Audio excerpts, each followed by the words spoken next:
Good evening मेरे प्यारे बच्चों। आज का मेरा विषय है हिंदी गद्य साहित्य के रचनाकार राम वृक्ष बेनीपुरी जी द्वारा लिखित बाल गोविंद भगत रेखा चित्र का सारांश को पढ़ करके सुन करके आप सभी पूछे गए प्रश्नों का आंसर बड़ी ही आसानी से दे सकते हैं। प्रश्न कितना भी घुमा कर पूछा जाए परंतु आंसर लिखने में कोई प्रॉब्लम नहीं आएगी। तो सुनिएगा और वीडियो को अवश्य ही लाइक शेयर जरूर कीजिएगा। अपने दोस्तों तक भी वीडियो पहुंचाने का प्रयास कीजिएगा। तो आइए प्रारंभ करते हैं। सारांश। बाल गोविंद भगत एक सजीव रेखा चित्र है। इसमें उन्होंने गांव के एक सच्चे भक्त के सरल हृदय का मार्मिक चित्रण किया है। रेखा चित्र का सार इस प्रकार है। लेखक का जातीय अहंकार। लेखक एक ब्राह्मण था और ब्राह्मण होने के कारण उसमें एक अहंकार था। तो ना जाने किस प्रेरणा से लेखक के ब्राह्मण होने का गर्व तेली भगत बाल गोविंद के सामने झुक जाता था।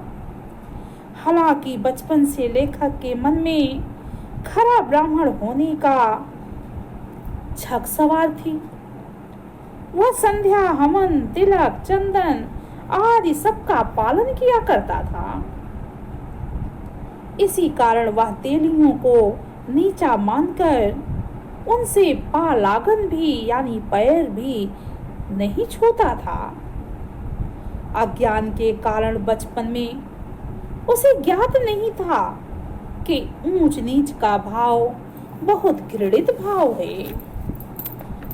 बाल गोविंद भगत कबीरपंथी भगत।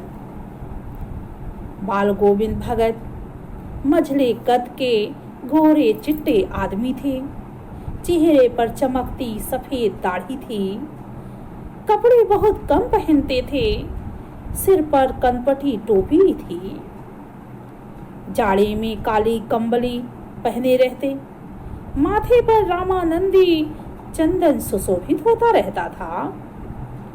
परंतु फिर भी वे गृहस्थ थे। लेखक ने उनके पुत्र पतोहू को देखा था। थोड़ी बहुत खेती और मकान भी था। बाल गोविंद भगत खेती करते हुए भी साधु थे। वे साहब को मानते थे। कभी झूठा व्यवहार नहीं करते थे। सदा साफ बोलते थे। किसी की कोई चीज नहीं लेते थे। उनकी हर चीज साहब की थी। इसलिए वे खेत की फसल पहले कबीर मठ में ले जाते थे। वहां से प्रसाद स्वरूप में लाकर घर का गुजारा किया करते थे। मस्त गायक यानी बाल गोविंद भगत मस्त गायक भी थे। लेखक बाल गोविंद भगत के मधुर गीतों पर मुग्ध था। आषाढ़ की रिमझिम वर्षा में जब सब लोग पानी से भरे खेतों में लथपथ होकर धान रोप रहे होते थे, बाल गोविंद भगत अलमस्त होकर गाया करता था। वह कीचड़ में लथपथ होकर एक एक पौधे को पंक्ति में रोपता चला जाता था। साथ ही अपने भक्ति स्वर को ऊंचा और ऊंचा उठाता चला जाता था। उनके संगीत से बच्चे झूमने लगते थे। महिलाएं गुनगुनाने लगती थी। हलवाहों के पैर ताल में उठने लगते थे। सब ओर उनके संगीत का जादू छा जाता था। भादों की अंधेरी रात में भी झिल्ली की झंकार और मेढकों के टर्र टर्र के बीच भगत जी की खजड़ी डिमक डिमक बज उठती थी। वे गाते हैं, गोदी में पियवा चमक उठे सखियां चिहुक उठे ना। सारा संसार जब सोया रहता था तब भगत जी गाते थे, तेरी गठरी में लागा चोर, मुसाफिर जाग जा रे। कार्तिक और गर्मियों में भगत जी के गीत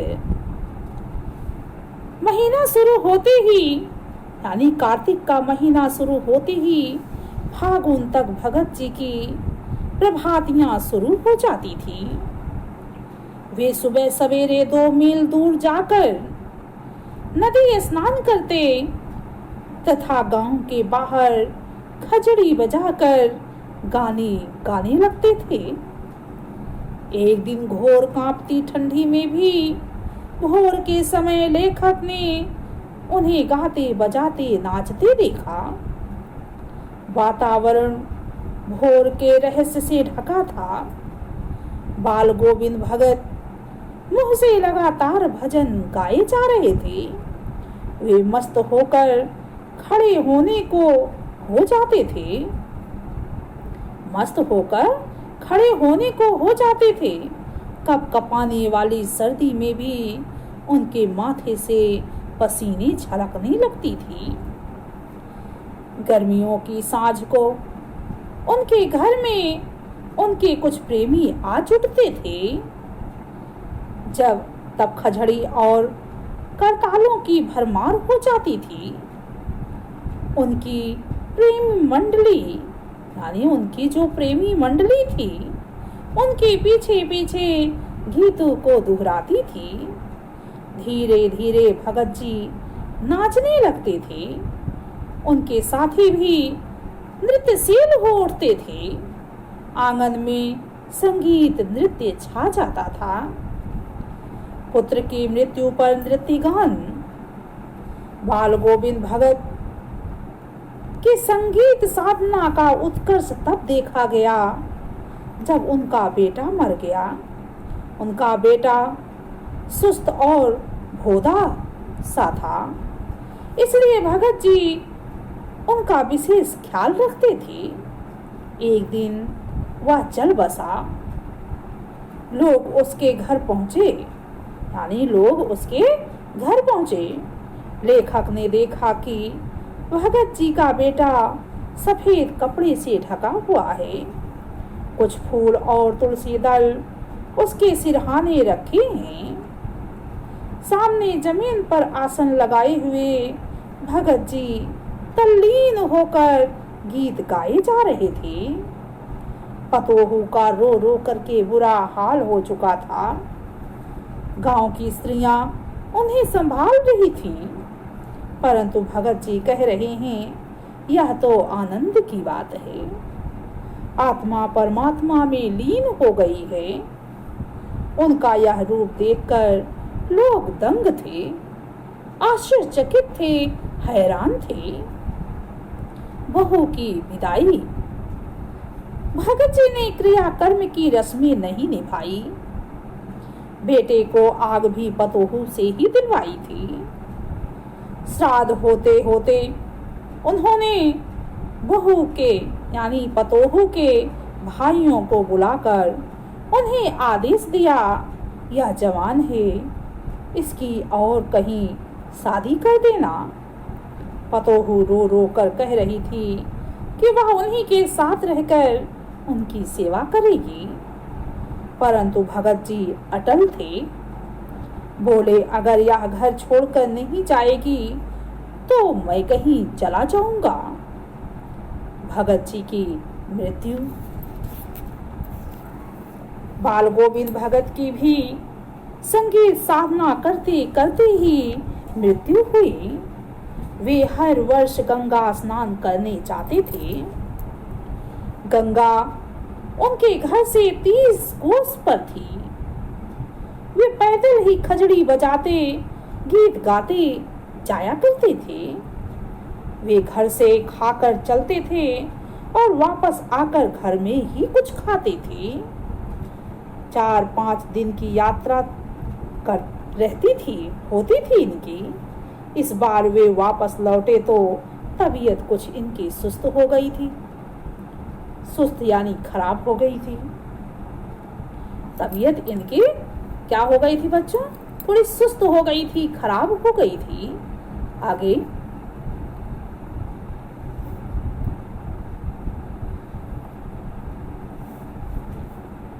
परंतु उन्होंने अपनी नित्य की आदत ना छोड़ी। सुबह जल्दी उठकर स्नान, ध्यान और खेत बाड़ी करते थे। लोगों ने उन्हें आराम के लिए कहा, किंतु हंसकर टाल गए। उस संध्या भी उन्होंने खूब गाया था, परंतु अब लगता था जैसे धागा टूट गया हो। भोर हुई तो बाल गोविंद भगत नहीं रहे। बच्चों, ये थी बाल गोविंद भगत के जीवन पर आधारित इनकी कहानी का सारांश, रेखा चित्र का सारांश। तो आप इसे ध्यान से सुनिएगा। सुन करके जब हम प्रश्न पूछेंगे तो प्रश्नों का उत्तर देने का प्रयास कीजिएगा। तब तक के लिए आप इसे सुनते रहिए, समझते रहिए और मुझे आदेश दीजिए। मैं भी जाकर सोऊं और आप लोग भी आराम कीजिए। Good night.